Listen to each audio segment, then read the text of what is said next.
नमस्कार, मैं हूं अंकुर और आप देख रहे हैं सत्य हिंदी का न्यूज बुलेटिन। एक नजर अब तक की सुर्खियों पर। माइक्रोसॉफ्ट ने चैट जीपीटी बनाने वाली कंपनी ओपन एआई से बाहर किए गए सैम ऑल्टमैन को अपने समूह में शामिल करने का ऐलान कर दिया है। सैम ऑल्टमैन ओपन एआई के सह संस्थापक हैं।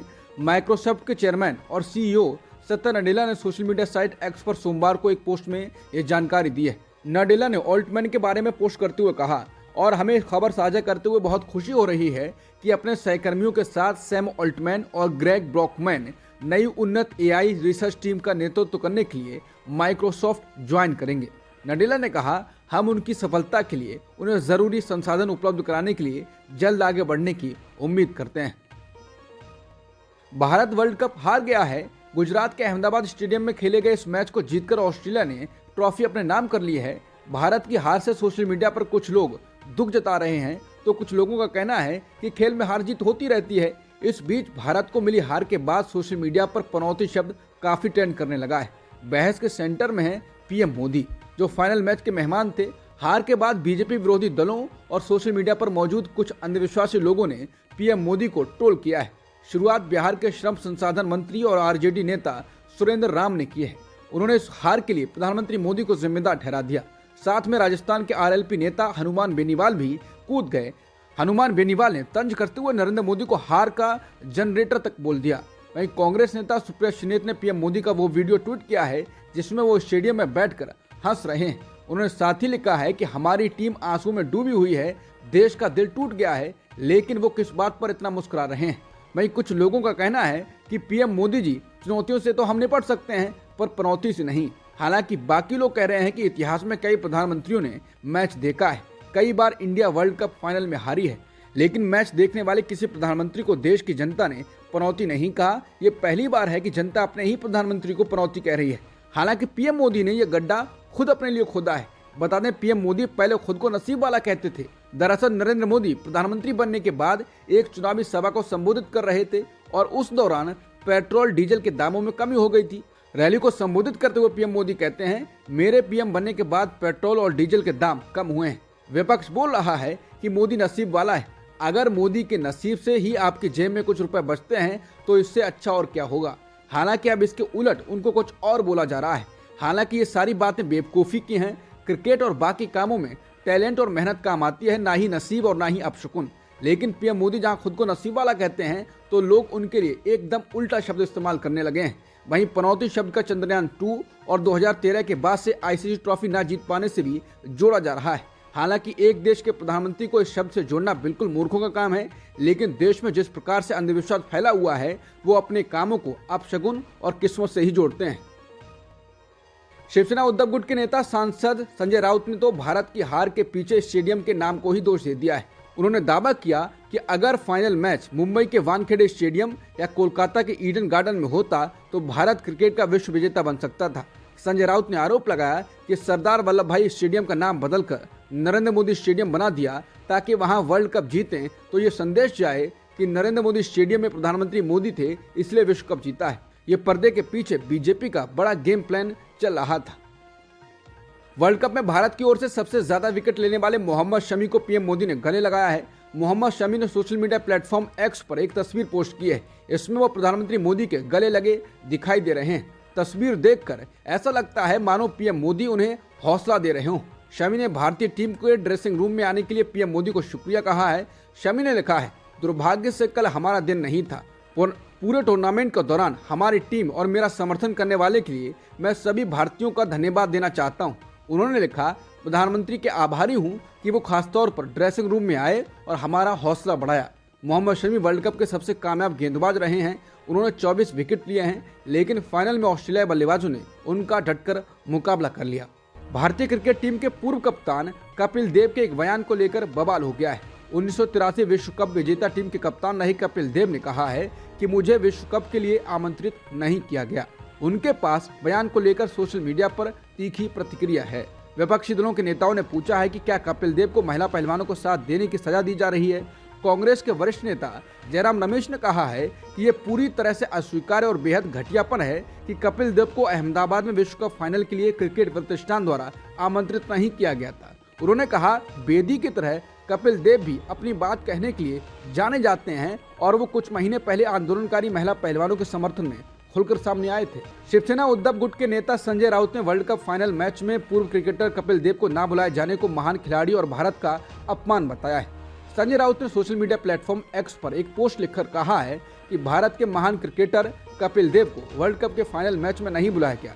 क्रिकेट के इस आइकन यानी कपिल देव का निर्लज्जता से अपमान किया गया। ये भारत का अपमान है, ये कितने शर्म की बात है। उन्होंने लिखा, बीसीसीआई और आईसीसी को दुनिया को ये बताना चाहिए कि क्या ये भारत की सत्ताधारी पार्टी के दबाव में किया गया। उन्हें पूरे क्रिकेट जगत को जानकारी देनी चाहिए। पूर्व भारतीय बल्लेबाज वीरेंद्र सहवाग ने वर्ल्ड कप 2023 फाइनल मुकाबले में ऑस्ट्रेलिया के हाथों भारत की हार पर कहा है कि विराट कोहली और केएल राहुल ने रिस्क नहीं लिया जो उन्हें लेना चाहिए था। वीरेंद्र सहवाग ने क्रिकबज़ के एक शो पर चर्चा के दौरान कहा, हमारे दो बेहतरीन बल्लेबाज पिच पर थे, विराट कोहली और केएल राहुल। उन्हें कटर फेंके जा रहे थे, उन्हें खेल पाना आसान नहीं था, लेकिन अगर विराट कोहली और केएल राहुल थोड़ा रिस्क लेकर बाउंड्री मारते तो हालात कुछ और होते। इन दोनों बल्लेबाजों के पास इतने शॉट हैं मारने के लिए, लेकिन ये गेम वर्ल्ड कप फाइनल था, दबाव वाला गेम था और उस दबाव में वो रिस्क नहीं ले पाए जो शायद उन्हें लेना चाहिए था। प्रधानमंत्री मोदी ने राजस्थान में सनातन धर्म का मुद्दा छेड़ दिया है। चुनावी रैली में उन्होंने आरोप लगाया कि कांग्रेस और उनके साथियों ने सनातन धर्म को खत्म करने की घोषणा कर दी है। उन्होंने सनातन धर्म से जोड़ते हुए आरोप लगाया कि वो राजस्थान की संस्कृति को खत्म करना चाहते हैं। प्रधानमंत्री मोदी ने कहा, सनातन को लेकर इन्होंने क्या क्या कहा है ये पूरे देश ने देखा है। कांग्रेस और उसके साथी सनातन को खत्म करने का ऐलान कर रहे हैं। सनातन को खत्म करने का मतलब है राजस्थान की संस्कृति को खत्म करना। क्या आप ये करने देंगे? प्रधानमंत्री मोदी ने उस मुद्दे को उठाया है जो इसी साल सितंबर महीने में चर्चा में था। तब तमिलनाडु के मुख्यमंत्री एम.के. स्टालिन के बेटे उदयनिधि स्टालिन ने कहा था कि सनातन धर्म लोगों को जाति और धर्म के नाम पर विभाजित करता है और इसे खत्म करने की जरूरत है। सुप्रीम कोर्ट ने 20 नवंबर को विधेयकों को मंजूरी देने में दिखाई गई देरी पर तमिलनाडु के राज्यपाल आर.एन. रवि से सवाल किया है। तमिलनाडु सरकार ने यह आरोप लगाते हुए सुप्रीम कोर्ट का दरवाजा खटखटाया है कि राज्यपाल ने खुद को राज्य सरकार के लिए राजनीतिक प्रतिद्वंदी के रूप में पेश किया है। सोमवार को तमिलनाडु सरकार की याचिका पर फिर से सुनवाई शुरू होने के बाद सुप्रीम कोर्ट ने पूछा, ये बिल 2020 से लंबित थे, वो 3 साल से क्या कर रहे थे। अदालत ने कहा, एक बार जब बिल दोबारा पारित हो जाते हैं तो वो मनी बिल के समान स्तर पर होते हैं। अब राज्यपाल को एक बार फिर कोई फैसला लेना होगा। अदालत ने सोमवार सुबह सारे घटनाक्रम पर गौर किया और कहा कि विधानसभा ने विधेयकों को फिर से पारित कर दिया है और राज्यपाल को भेज दिया है। देखते हैं राज्यपाल क्या करते हैं। अदालत ने मामले को 1 दिसंबर तक के लिए स्थगित कर दिया है। लाइव लॉ की खबर के मुताबिक सुप्रीम कोर्ट में सेबी के खिलाफ अवमानना की कार्रवाई करने की मांग की गई है। सुप्रीम कोर्ट को अर्जी के जरिए बताया गया है कि सेबी ने तय समय सीमा के भीतर अडानी हिंडनबर्ग मामले की जांच नहीं की है। ये सुप्रीम कोर्ट की अवमानना है। लाइव लॉ का कहना है कि सुप्रीम कोर्ट ने 17 मई को अपने आदेश में कहा था कि सेबी 14 अगस्त तक अडानी हिंडनबर्ग मामले में अपनी जांच पूरी करके रिपोर्ट पेश करे। सुप्रीम कोर्ट में ताजा अर्जी दायर करने वाले वकील विशाल तिवारी ने लाइव लॉ को बताया कि सेबी ने अपनी रिपोर्ट अभी तक पेश नहीं की है। उत्तराखंड में उद्ध्वस्त सुरंग के अंदर 41 श्रमिक 1 सप्ताह से अधिक समय से फंसे हुए हैं। केंद्र ने कहा कि उसने उन्हें बचाने के लिए 5 विकल्प कार्य योजना को अंतिम रूप दिया है। परिवहन और राजमार्ग सचिव अनुराग जैन ने कहा कि 5 अलग अलग एजेंसियां इन विकल्पों पर काम करेंगी, जिनमें 3 तरफ से ड्रिलिंग कार्य शामिल है।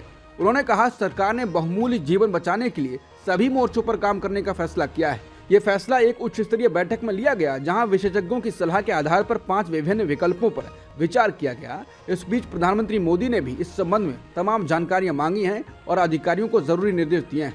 उन्होंने उत्तराखंड के सीएम पुष्कर सिंह धामी से फोन पर बात भी की है। मालदीव के एक वरिष्ठ अधिकारी ने रविवार को कहा कि मालदीव में 77 भारतीय सैनिक हैं और मालदीव की नई सरकार भारत के साथ हुए 100 से अधिक समझौतों की समीक्षा कर रही है।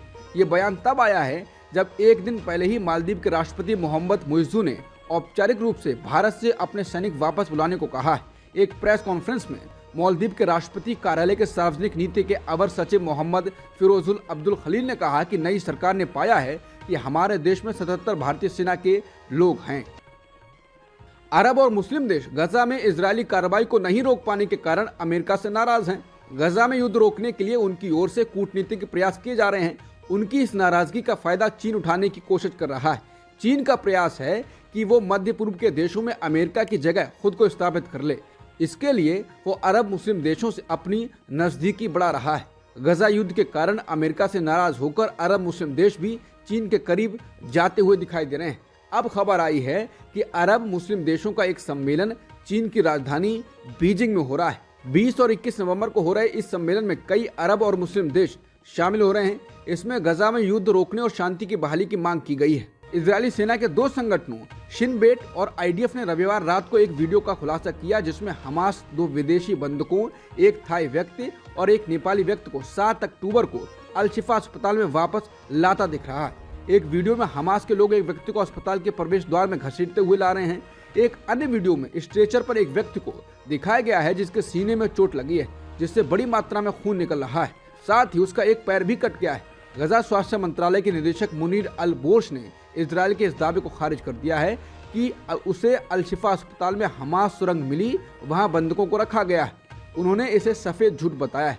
आईडीएफ ने यह भी बताया कि किस वीडियो में कौन सा विदेशी बंधक दिखाई दे रहा है, लेकिन कहा कि वीडियो फुटेज अस्पताल के आंतरिक सिस्टम से प्राप्त किए गए थे। हालांकि उन्हें प्राप्त करने में 1 महीने से ज्यादा समय लगा। इसके अलावा एक वीडियो में हमास के कब्जे में आईडीएफ सैन्य जीप भी अल शिफा में जाती दिख रही है। यमन के ईरान समर्थित हूती विद्रोहियों का कहना है कि उन्होंने लाल सागर में एक इजरायली मालवाहक जहाज को कब्जे में ले लिया है। हूती ने कहा कि इस जहाज को यमन के एक पोर्ट पर ले जाया गया है। वहीं इजरायल का कहना है कि यह जहाज इजरायली नहीं है और जहाज के कर्मियों में भी एक भी इजरायली नहीं है। इजरायली पीएम बेंयामिन नेतन्याहू ने कहा यह ईरानी आतंकवाद का एक और कृत्य है। ईरान ने इस पर कोई प्रतिक्रिया नहीं दी है। गजा में चल रहे हमास और इजरायल के युद्ध के मद्देनजर हूती विद्रोहियों ने कहा है कि उनके अधिकार क्षेत्र में जो भी इजरायली जहाज आएगा वो उसे हाईजैक कर लेंगे। हूती विद्रोहियों ने इजरायल की ओर कई मिसाइल और ड्रोन दागी हैं। अब तक की सुर्खियों में इतना ही। बाकी खबरों के लिए बने रहिए सत्यहिंदी.com के साथ।